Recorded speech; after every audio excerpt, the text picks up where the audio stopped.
works. Haha, this was on purpose. Okay. Good afternoon, everyone. I cannot express what an honor it is to be addressing you all today. This last year, through planning this conference and everything else, there were many late nights and our problem-solving skills were put through a master class of resiliency. It's been a tough year of officership, and there were many times of stress that I prayed for this day to come as quickly as possible. But now that it's here, I have an overwhelming urge to go back in time and return to the first day that I joined my AIS chapter in 2017. I've seen 4 sets of officer keynotes, and each has given me something that I needed to hear in that moment.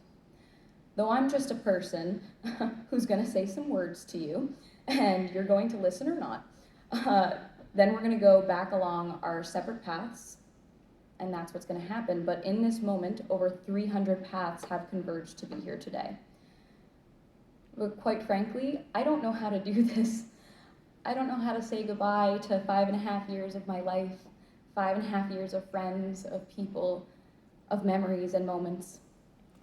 Writing this speech, I thought back to sitting on the other side and ask myself, what would I need to hear in this moment today with everything going on in the world?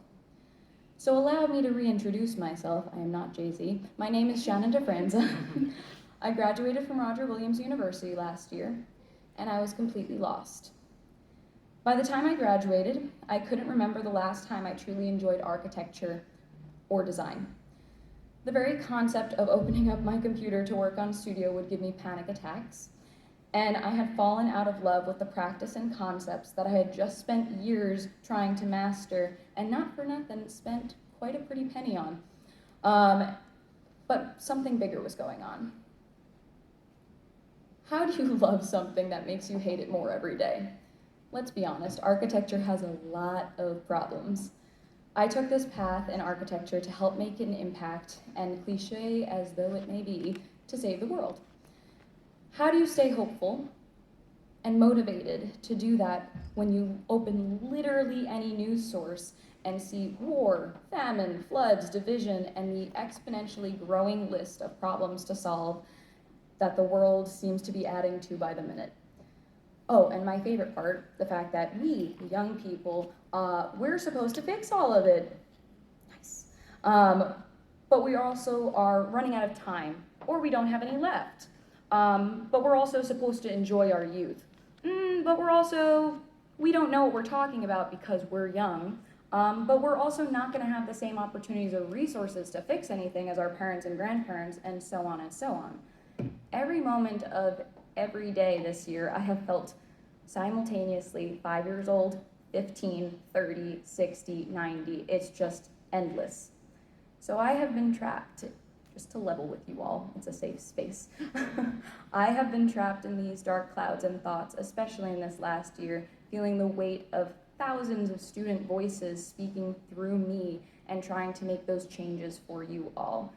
And a lot in life starts to feel pretty hopeless. I promise this gets lighter. A lot of life feels pretty hopeless when you let your thoughts spiral, spurred by a complex to save the world for everyone around you but yourself. And you know, either everyone feels this way a little bit, or they're just not talking about it, or I'm completely alone. In talking to you all this weekend, I'm gonna say that I don't think it's the second option anymore. So what do? I promise this speech is not about to be 20 more minutes of depressive ranting about all of the problems surrounding us. A wise philosopher, you may have heard of him, Scott Cornelius, once said, or if you shared an office with him for an entire year, thousands of times said, "I hate when people point out problems and don't offer any solutions." And he's absolutely right. Going into college and telling high school students when they're choosing their paths, we talk about architects as these amazing problem solvers. When did we become problem finders instead? I have given speeches to the AIS every single year since 2019, and in every single one of them, I've tied my thoughts back to 2 core notions: the importance of community and holding on to hope. Maybe these last 2 years Have you been in there? Maybe these last 2 years were the final straw in my eternal quest to keep up some optimism for others, but that no longer feels like enough to leave you with, and it wouldn't feel genuine as a message to leave you all with in my final moments speaking to you. So the problem that I want to solve with you all today is, how do you fight cynicism when it reaches your heart? I'm a watercolor artist, so you'll be seeing some of this stuff. It took me up until about a month ago to finally get some answers, with some help along the way. Get by with a little help from my friends. So in no particular order, let's get into it and deconstruct some of my personal beliefs on a silver platter. Great. So let's explore a bit of what community can be. I said that was one of my core values that I usually put in here, but what does that actually mean? Many things, obviously. It can be a partner. It can be your close-knit group of friends. It can be a group like us at the AIS. It can be humanity. Whatever context you wish to view through, I personally believe we're all responsible for our neighbors in a community. But that responsibility for each other can get really tough to carry when you all may not be seeing eye to eye. The larger the community circle expands, the harder it gets to love one another in the face of differences. My mom taught me an analogy that brings me peace on the daily, so I'm going to share it with you all today in hopes that it does too. Every relationship is on a circular track with forces moving in opposing directions. This is some abstract art. Round and round you go. There are points at which you will be at the opposites, and then there are points at which you will align. The challenge that we have in strengthening our communities now is to make those moments of convergence far more frequent. To start looking at your neighbor as the person that will change the world. Alternatively, have you ever gone bowling? Stay with me. Have you ever gone bowling? Do you know what those bumpers are, the little railings and stuff? They're the rails that surround the lanes to prevent the bowling ball from going into the gutters if you've never bowled before.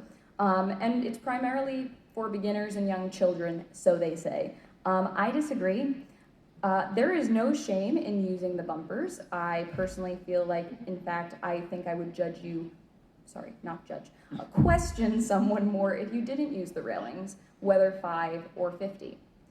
Your community is your railing. It's your bumper. So whether in a game that is supposed to bring you joy or in life, don't overcomplicate things, and that's coming from me. Focus on the moment and the fun when you get to, because it can be a pretty rare thing these days. Now, shifting gears, I think many of you may know a problem I am very passionate about. Any guesses on what the next kind of subtopic's gonna be? Climate change. Advocacy. Billy Joel. Billy Joel. Everyone was so close, but actually I was going to say the GDP, the gross domestic product, if you will. I'm sure that was everyone's next guess. If you're not familiar though with the GDP, bear with me, it is the total monetary value of all of the finished goods and services produced within a country's borders, blah, blah, blah, blah, blah. And it's one of the most popular ways to measure a country's prosperity and health. And I hate it with a fiery passion. That is a crumpled up dollar bill. Yeah, okay. And you know, alternatively, I probably could have called this speech, How to Deal with the Issues Shannon Has Beef With. But now, we may not know each other, even though you're about to definitely see me cry today. What a fun bonding experience, but I was not going to do architecture. I actually, up until about 11th grade, was planning to go into international relations, and I'd been studying it for years. I had focuses on natural disaster relief and preparedness, human rights violations, equitable economic development, and, this one's fun, currency stabilization in relation to trade agreements. You know, I was really fun in high school. But clearly I didn't stick with that route. But now I can do a bubble diagram, so look at that trade-off. You may be asking, Shannon, why are you talking about this boring economic issue? Here's why. Do you know how the GDP is calculated? Cool. No, please take out your graphing calculator. Okay. To account for all of the services done in a country, the GDP counts the bads as well as the goods indiscriminately. What I mean by that is when an earthquake hits and requires rebuilding, the GDP increases. When someone gets sick and money is spent on their care, it's counted as part of the GDP. But nobody would argue that we're better off because of a destructive earthquake or because in the last 2.5 years, almost 600 million people worldwide have gotten sick. If GDP is one of the best indicators for how we are doing as a people, then we have a huge problem with how we value time, people, and life. And as past vice president, I'm all about that visible value review. For those that know. We work like we won't be here tomorrow instead of living like we won't be here tomorrow. Just continually will set ourselves up for pain in the future. Now, this is a very real thing, and it's a huge issue, and I think if we relearn how to value ourselves and each other, we could create that systemic change necessary from the way we've always done it. But I also hope you see that the GDP thing is an analogy for how you all personally value yourselves. We will get nowhere if we sacrifice our well-being in the process of change. But I do believe we are all capable of change, and there is no time limit on learning. And that brings me to my next point, allowing change and embracing it. Loud. The majority of architecture we've grown up with is built to last, not built for the future. Those are two very different things. It's built to pass through time, static. I never want any of you to do that. You are not a building, first of all, but I never want you all to become static, pass through time, say, what's another year? I have time. Respectfully, you don't know that. So I hope you live a life you're proud of, and if you find that you're not, I hope you have the strength to start over again. We need to keep changing and allowing ourselves to grow, and we also need to let others do the same. Be a verb. Do not be complicit in being static. Because if the sun sets and you look back, did the shadows cast around you as you stood still a shading diagram that repeats each day, and every year? Or did you chase what makes you feel the sun from the inside out, whether scared or not? You see, children aren't afraid of change. There's a famous quote from George Bernard Shaw, for who all intents and purposes in this conversation is a dude that said a quote that I'm going to use. Youth is the most precious thing in life. It is too bad it has been wasted on the young. First of all, rude. Second of all, fight me. Third of all, simply incorrect. Youth is not wasted on the young. But double whammy here, when you're trying to convince others of that, or anything really in life, the first person that you need to convince is yourself. This is something I've only started believing and understanding recently. There is a true hope in youth that we keep alive and pass on, and that I feel constantly in the AIAS. I've been part of many organizations, focus groups, committees, and all of that through the last 5.5 years, where I am the youngest person, and it is not the same as what I feel in the AIAS.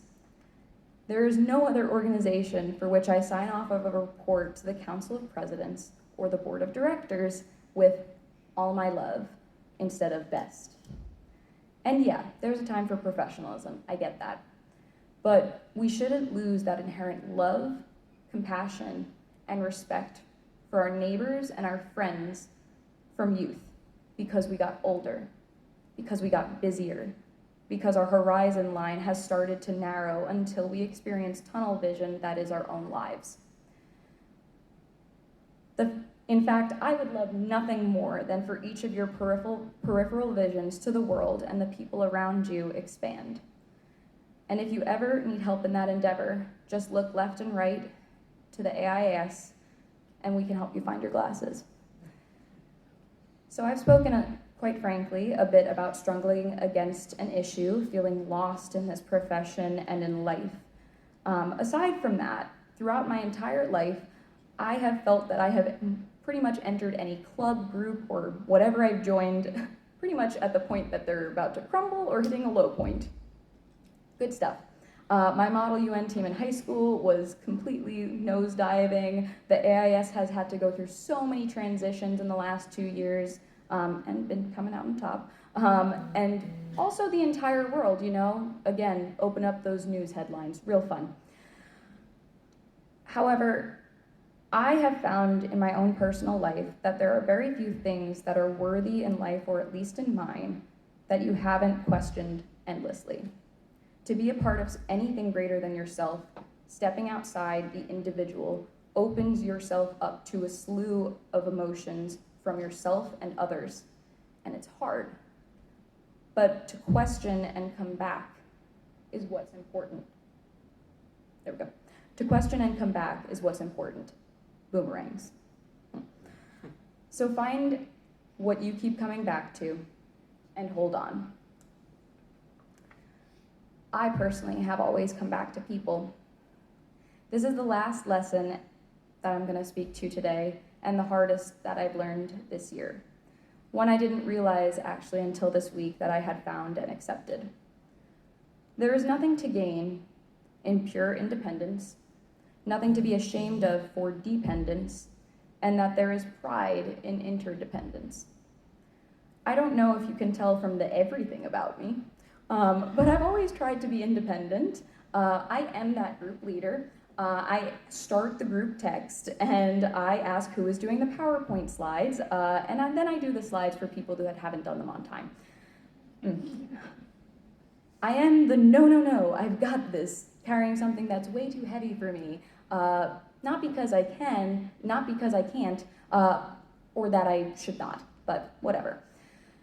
I've never thought as much about needing people as much as I did this year, and what needing other people means, which makes me a hypocrite. I will be the first to admit that, because here I have been telling everyone for 5.5 years that we all need each other's, but me? No, Shannon can save the world on her own. But apparently the universe strictly enforces the saying, practice what you preach, because this has come back to me tenfold this year. If I did not have Scott by my side this year, well, friends, it wouldn't have been good. And I honestly don't think he's gonna fight me on this, but I honestly didn't think he needed me, but I needed him. And I have never been in that position before. And it feels amazing, guys. I've always tried to be the person for others, but having people that you can depend on makes breathing easier, loving more effortless, and trust more freely given moving forward. So in this line of thought, I think now is as good a place as any to say thank you to all of the people I've depended on in life to get me to this point today.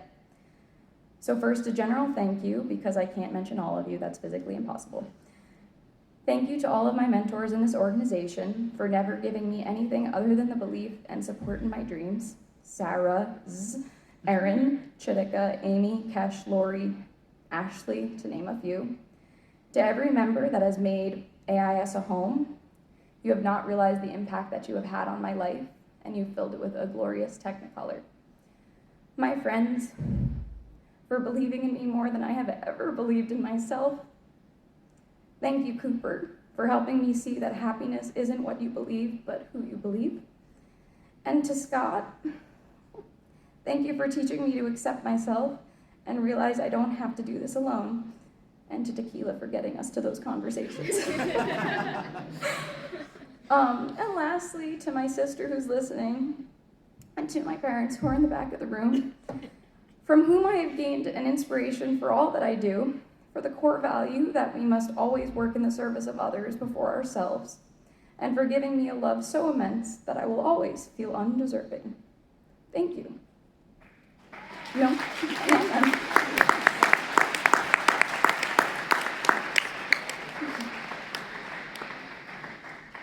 The minute that you see what you have is when you see all that you can lose. It takes a great deal of courage to see the world in all of its tainted glory and to still love it. Oscar Wilde. We like because. We love despite.